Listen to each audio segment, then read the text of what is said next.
దీని గురించి కొంచెం వివరంగా మాట్లాడుకుందాం. ఈ ప్రపంచంలో విప్లవ పోరాటాలు కమ్యూనిస్టు విప్లవ పోరాటాలు రెండు పంథాల్లోనే ఇప్పటిదాకా జరిగాయి. అది ఒకటి రష్యాలో జరిగిన జనరల్ ఇన్సరెక్షన్, సామూహిక తిరుగుబాటు. రెండవది చైనాలో జరిగినట్టు దీర్ఘకాలిక సాయుధ పోరాట పంథ. రష్యాలో ఒక నిర్దిష్ట పరిస్థితుల్లో అక్కడ లెనిన్ అంతకుముందే సూత్రీకరించాడు, రష్యాలో పెట్టుబడిదారు సంబంధాలు పెరిగాయి కానీ ఆ నిర్దిష్ట దానితో పాటు ఒక నిర్దిష్ట పరిస్థితుల్లో రష్యా విప్లవం విజయవంతమైంది. మొదటి ప్రపంచ యుద్ధం ఒకసారి జరుగుతున్నది. జారు చక్రవర్తి చాలా బలహీనపడ్డాడు. సైన్యంలో తిరుగుబాటు ఉంది. ప్రజలు యుద్ధం వద్దు, శాంతి కావాలని కోరుకుంటున్నారు. అంటే రష్యా ఏదైతే ప్రపంచ యుద్ధంలో పార్టిసిపేట్ చేస్తుందో దాన్ని కాదు, శాంతి కావాలని కోరుకుంటున్నారు. అది ఆ నిర్దిష్ట పరిస్థితుల్లో అంది వచ్చిన అవకాశాన్ని, ఎందుకంటే ఉదయం కామ్రేడ్ అజిత్ మాట్లాడుతూ చెప్పాడు, 1905 ఫిబ్రవరి నాటి 1917 ఫిబ్రవరిలో కూడా లెనిన్ ని అడిగినప్పుడు ఆయన నా జీవిత కాలంలో జరుగుతుందో లేదో కానీ ఈ పద్ధతిలోని ఈ పంథా ద్వారా మాత్రమే విజయవంతం అవుతుందని లెనిన్ మాట్లాడాడు. కానీ అదే 1917 అక్టోబర్కి ఆ 5 నెలల కాలంలోనే పరిస్థితులు అనుకూలించినప్పుడు సరైన నిర్ణయం తీసుకుని ఆ కేంద్ర కమిటీ కామ్రేడ్ లెనిన్ నాయకత్వంలో స్వాతంత్ర తిరుగుబాటు ద్వారా రష్యాలో విప్లవం విజయవంతం చేశారు. అది అక్కడ ఉన్న నిర్దిష్ట పరిస్థితులు. ఆ తర్వాత ఎందుకు ఇది ఒక జనరల్ పంథాగా రూపొందిందంటే అంతకుముందు కూడా పెట్టుబడిదారు దేశాల్లో భూస్వామ్యం మీద తిరుగుబాటు జరిగినప్పుడు కూడా దేశాలు ఏర్పడినప్పుడు కూడా ఆ పెట్టుబడిదారి విప్లవాలన్నీ కూడా సార్వత్రిక తిరుగుబాటు ద్వారానే జరిగాయి. అట్లా అంటే అందుకే ఒక జనరల్ సూత్రీకరణ వచ్చింది, ఏమని పెట్టుబడిదారు దేశాల్లో సార్వత్రిక తిరుగుబాటు ద్వారా విప్లవం జరుగుతాం చేయాలి అని. నిజానికి ఏమీ లేకుండానే చైనాలో కూడా ఆ సార్వత్రిక చైనాకు సంబంధించి వచ్చినప్పుడు మనం దీర్ఘకాలిక పోరాట పంథా చైనా కమ్యూనిస్ట్ పార్టీ అనుసరించిందని తెలుసు. కానీ మనకు మొదట్లో 1927లో చైనా కమ్యూనిస్ట్ పార్టీ రష్యాలో విప్లవం పట్టణాల్లో తిరుగుబాటు ద్వారా సాధించడానికి ప్రయత్నం చేసింది. పెద్ద ఎత్తున వేలాది మంది కమ్యూనిస్టులని కూచపోత గురయ్యారు.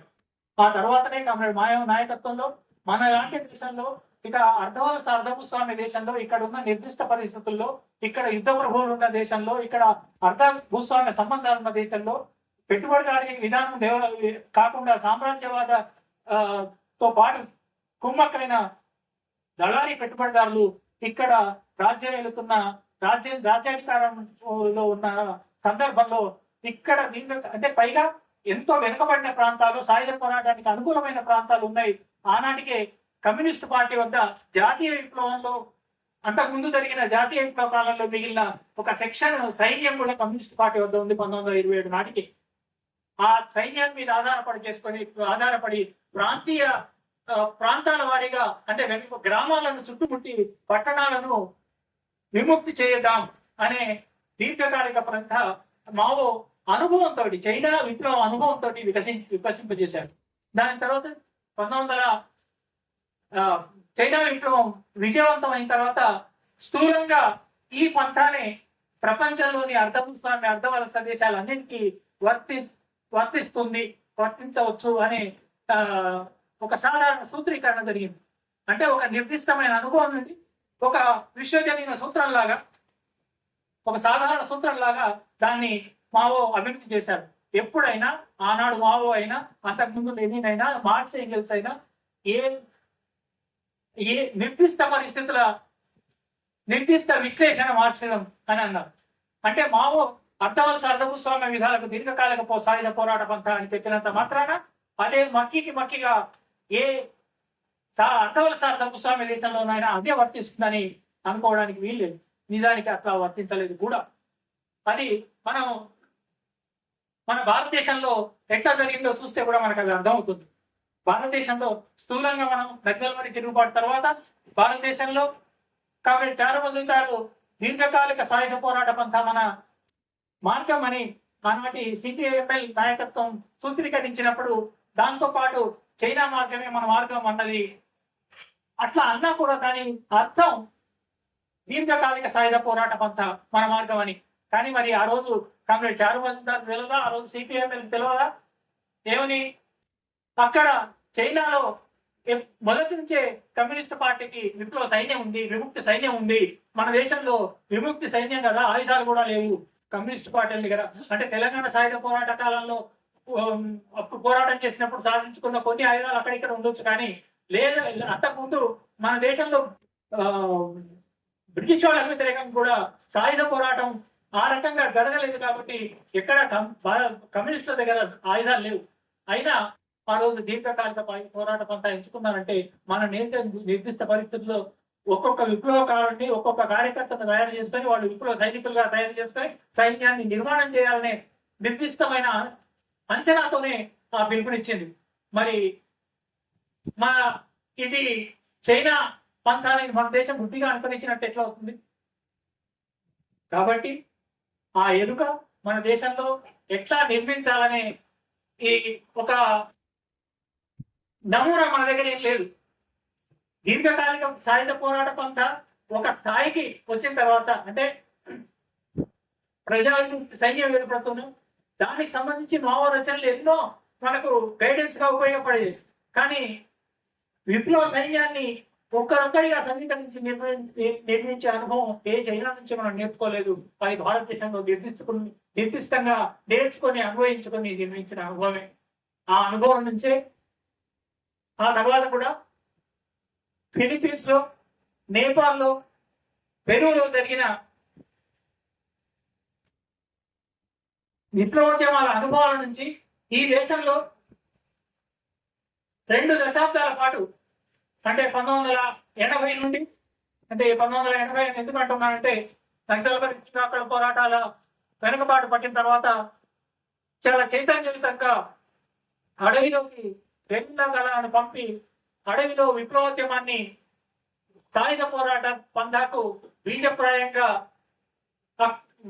అటవీ ప్రాంతాల్లో, అంటే వెనుకబడ్డ ప్రాంతాల్లో, అటవీ ప్రాంతాల్లో విముక్తి ప్రాంతాలు నిర్మించాలనే లక్ష్యంతో 1980లో మొదటిసారి దళాలు పంపించింది. కాబట్టి 1980 నుంచి 2000 వరకు, అంటే ఒక 20 ఏళ్ల పాటు వేలాది మంది కమ్యూనిస్టు విప్లవకారుల రక్త తర్పంతో వచ్చిన అనుభవంతో 2000 సంవత్సరం డిసెంబర్ 2 నాడు, అంత ముందు సంవత్సరమే కామ్రేడ్ శ్యామ్ మహేష్ మురళీలను పట్టుకొని కాల్ చేసిన దాని అయితే ఆ రోజు డిసెంబర్ 2 నాడు 1999 నాడు వాళ్ళు ముగ్గురిని పట్టుకొని ప్రభుత్వం కాల్ చేసింది. ఆ 2000 సంవత్సరంలో మొట్టమొదటిసారిగా పీపుల్స్ లిబరేషన్ గెరిల్లా ఆర్మీ ఏర్పరుస్తుంది. అది మన దేశ అనుభవం నుంచి, నేపాల్ అనుభవం నుంచి, ఫిలిప్పీన్స్ అనుభవం నుంచి, ఈ మూడింటి అనుభవం నుంచి అప్పటికి ఉన్న దళాలను, ప్లటూన్లను ఒక నిర్మాణంలోకి ఏర్పరిచి ఒక వ్యవస్థీకృతమైన ప్రజా సైన్యాన్ని మొట్టమొదటిసారిగా, అంటే నిజానికి చెప్పాలంటే భారతదేశ చరిత్రలోనే మొట్టమొదటి వ్యవస్థీకృత ప్రజా సైన్యం ఏర్పడింది 2000 డిసెంబర్ 2 నాడు. అంతకుముందు ఎప్పుడు పీడిత ప్రజలకు తమకంటూ ఒక సైన్యం లేదు. ఆదివాసీలు తిల్కావంజీ నాయకత్వంలో, సిద్ధుకార్ నాయకత్వంలో, గుమ్రాభీం నాయకత్వంలో, ఇట్లా రామ్జీ గుండాదోర్ వీళ్ళ నాయకత్వంలో ఎన్నో తిరుగుబాట్లు చేసింది, కానీ ఒక వ్యవస్థీకృత సైన్యం అని ఏర్పడలేదు. అది ఏర్పడింది మాత్రం పీపుల్స్ వార్ నాయకత్వంలో 2000 డిసెంబర్ 2 నాడు. అంటే భారతదేశ నిర్దిష్ట పరిస్థితుల్లోనే, అది ఇక్కడి నిర్దిష్ట అనుభవాలతోనే ఇతర అనుభవాల నుంచి కూడా నేర్చుకుంటూ ఏర్పడిన పంథ అది, సైన్యం అది. అట్లా 2004లో ఆ పిఎల్జీ అనే పీపుల్స్ వార్ ఎంసీసీ మధ్యలో ఈ మావోయిస్ట్ పార్టీ ఏర్పడిన తర్వాత ఆ పిఎల్జీ అని అప్పటిదాకా పీపుల్స్ గెరిల్లా ఆర్మీ అని ఉన్నదాన్ని పీపుల్స్ లిబరేషన్ గెరిల్లా ఆర్మీ అని పేరు మార్చుకొని అప్పటి నుంచి ఇంకా చాలా పెద్ద ఎత్తున గెరిల్లా సైన్యాన్ని నిర్మించే ప్రయత్నం సాగింది. అంటే ఇది ఈ దేశ నిర్దిష్ట అనుభవాలతోనే ఈ నిర్మాణం అంతా సాగింది. అంతేగాని చైనాను గుడ్డిగా అనుకరిస్తూ కాదు అనేది మనం గుర్తుంచుకోవాలి. అంతేకాకుండా చైనాలో చాలా తొందరగానే, అంటే 1-2 ఏళ్లలోనే కాంగ్షాన్ పర్వత ప్రాంతంలో అంటే చింకాంగ్ కొండల్లో కామ్రేడ్ మా నాయకత్వాన విముక్తి ప్రాంతం ఏర్పడ్డది. కానీ మన దేశంలో మన అక్కడి పరిస్థితులు అవన్నీ నిర్దిష్టంగా ఉన్న అనుకూల పరిస్థితుల్లో విముక్తి ప్రాంతం ఏర్పడ్డది. అక్కడ ప్రజా విముక్తి సైన్యం లక్ష్యాల్లోకి చేరింది. కానీ మన దేశంలో పరిస్థితి అది కాదు. మన దేశంలో విముక్తి ప్రాంతం ఏర్పరచుకోవడానికి ఒక కర్తవ్యంగా పెట్టుకొని ఇక్కడి పరిస్థితులకు అనుగుణంగా మళ్ళీ ఫిలిప్పీన్స్ అనుభవం నుండి, నేపాల్ అనుభవం నుండి, మన అనుభవం నుండి నేర్చుకొని ఇక్కడ గెరిల్లా బేస్లు నిర్మించాలి అని ఇక్కడ అనుకున్న పంథాలు ఉండే దీర్ఘకాలిక పంథ లేదా సహజ తిరుగుబాటు పంథ, సార్వత్రిక తిరుగుబాటు పంథ. సో దీర్ఘకాలిక మన దేశంలో పెట్టుబడిదారు సంబంధాలు పెరిగిన ఇప్పుడు ఏవైనా పెరుగుతున్నాయి. మనం అంటే 50 ఏళ్ల కింద ఉన్న పరిస్థితి ఇప్పుడు లేవు, 40 ఏళ్లకు ఉన్న పరిస్థితి ఇప్పుడు లేవు, 90ల కంటే ముందు ఒకలా ఉంది, ఇప్పటికి ఒకలా ఉంది. ఇంకా ఇప్పుడే లెనిన్ అన్నట్టు చెప్పాలంటే మన జీవిత కాలంలోనే విప్లవం జరుగుతుందని అనిపించడం లేదు. కాబట్టి జరుగుతుండొచ్చు కూడా. లెనిన్ 7 ఏళ్లలోనే 7 నెలల్లోనే ఆ మార్పు ఇదైంది. కాబట్టి కొన్నిసార్లు రాజకీయ మార్పులు ఒక దశాబ్దపు పరిణామాలన్నీ ఒక వారంలో కూడా జరగవచ్చు అని కూడా లెనిన్ అన్నాడు. కాబట్టి అట్లా జరగవచ్చు, అది దాని గురించి కాదు. కానీ అంటే అది ఏది జరిగినా, అటువంటి మార్పులు ఏది జరిగినా ఇది రెండు ఉన్న పంథాల్లో దీర్ఘకాలిక పంథ, దీర్ఘకాలిక సాయుధ పోరాట పంథ లేదా స్వాతంత్ర తిరుగుబాటు పంథ అన్నప్పుడు మన దేశంలో ఉన్న సామాజిక సంబంధాలు, ఉత్పత్తి సంబంధాలు వీటన్నింటినీ పరిగణలోకి తీసుకొని ఆలోచించినా కూడా ఇక్కడ పెట్టుబడిదారు సంబంధాలు, వ్యవసాయ రంగంలో పెట్టుబడిదారు సంబంధాలు ఖచ్చితంగా పెరుగుతున్నాయి. మునుపట్లాగా ఒక పెద్ద భూస్వామి వ్యతిరేకంగా భూమి లేని నిరుపేదల్ని దున్నేవారికే భూమి నినాదంతో ఎట్లయితే మొబిలైజ్ చేయగలిగినామో ఇప్పుడు అట్లా చేయలేకపోతుండొచ్చు. దాన్ని సమీకరించడానికి ఏం చేయాలి అనేది అది సృజనాత్మకంగా అది తీసుకోవాలి. అది ఇప్పటి వరకు ఏ పార్టీ లేదా ఈ పంథాల గురించి చర్చ చేసిన వాళ్ళు ఎవరు లేరు. అది సృజనాత్మకంగా కమ్యూనిస్ట్ పార్టీ ఇంకా చేయవలసే ఉంది. దానికి తోడు కానీ అంటే ఇప్పుడు రైతాంగ ఉద్యమాలు ఉన్నాయి. మొన్న ఈ మధ్య కాలంలో మనకు 2-3 ఏళ్ల కింద ఈ రైతాంగ పోరాటం జరిగినప్పుడు, అంటే పంజాబ్ రైతుల పోరాటం జరిగినప్పుడు కూడా అక్కడ అది రైతు డిమాండ్లు మాత్రమే. చాలా ప్రశ్నలు వచ్చాయి. ఇందులో చాలా భూమి లేని వాళ్ళైనా పంజాబ్లోని రైతుల ప్రశ్నలు ఇందులో ఈ రైతాంగ ఉద్యమంలో ఏం లేవు అనేవి. ఆ ప్రశ్నలు వాటన్నిటి కూడా అడ్రస్ చేయవలసి ఉన్నాయి. అవన్నీ ఒక పక్కన అయితే భారత విప్లవంలో ఈ సైనిక పంథ అమలు చేసేటప్పుడు సైనిక పంథ ఏంటి అనేది, నేను అంటే విప్లవ పంథానా అనేది